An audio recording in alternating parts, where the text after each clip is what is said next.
wanted to always keep it small, not only to reduce its influence, but because there was a lot of spending. And they're like, why are we spending on this? The United States is essentially an island nation. We're protected in the east by the Atlantic and in the west by the Pacific.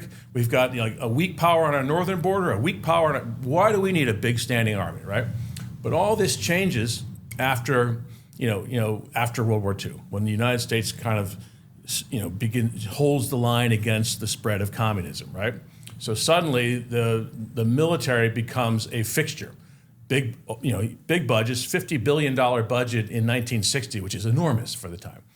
And it's it has on a permanent war footing, right? Able to deploy to NATO or able to deploy to Korea or wherever needed, right? So suddenly it's no longer, you can't sort of put them in a box like Woodrow Wilson did or Franklin Delano Roosevelt could. Now they're powerful, and you can't basically ignore them. And there's been sort of bureaucratic adjustments like the Joint Chiefs of Staff created, and they have advisory role, not executive role, right? But they're still, these are formidable figures, and they've got contacts all over the Hill, all throughout the media. If they don't like something, they'll just leak to a right-wing columnist or a Republican or Southern Democrat senator, and it'll come up in hearings, and the White House will look really bad. So all these presidents have to tiptoe around all these military questions in a way they didn't have to before. Mm-hmm. And do you think that created a level of distrust, or even do you think that made it extremely difficult for Kennedy even to make proper judgments on any of these situations? Well, I think Kennedy is striking in the sense that he has a real penetrating insight into what's going on. Mm-hmm. It's partly his nature. He had almost a scholarly nature. He's a big reader. He'd written a book, about the origins of World War II. He was a real student of history, a real student of people. So he could tell exactly what was going on, and he was charting a course that worked for him politically.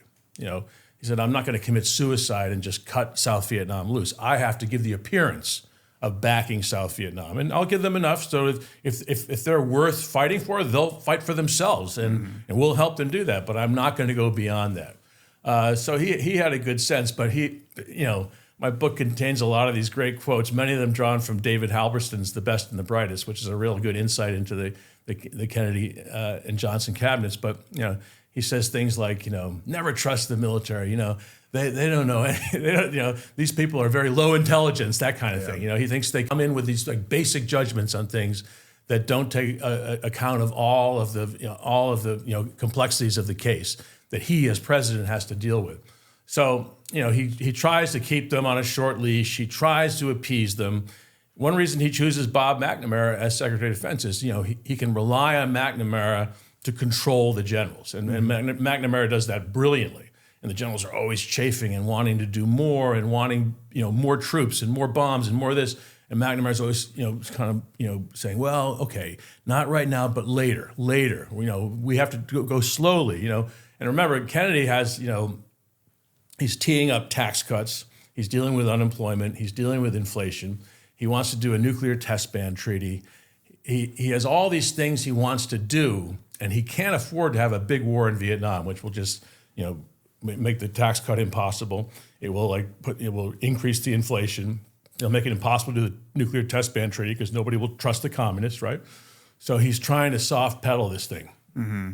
And he also, with the Cuban Missile Crisis too, I feel that's a huge thing where, and it seemed like there was a statement a lot of that time where he just couldn't appear weak, because if there was even an opportunity for them to jump in on that, they would have taken every opportunity to be able to kick him down there. Well, and of course, he has his battles with Curtis LeMay during the Cuban Missile Crisis, where LeMay treats the president almost contemptuously, right? And what's interesting in my Vietnam book is that LeMay continues this treatment after the Cuban Missile Crisis with regard to Vietnam. Mm-hmm. So they'll have war games, the Sigma Games in 1964, and they'll have meetings with the president. And LeMay is the chairman of the Air Force staff, right? So he'll meet with the president, with the Joint Chiefs, and he's like, "Come on, we got to do more. We got to do more. We got to do more." Just like he wanted to, bomb Cuba, he wants to bomb North Vietnam into the Stone Age, right? So first Kennedy and then Johnson are constantly having to appease someone like LeMay and kind of give him like half a loaf, to keep him on board. And ideally, they'd both like to just get rid of him, which they can with their presidential authority. They can. They're the commander in chief.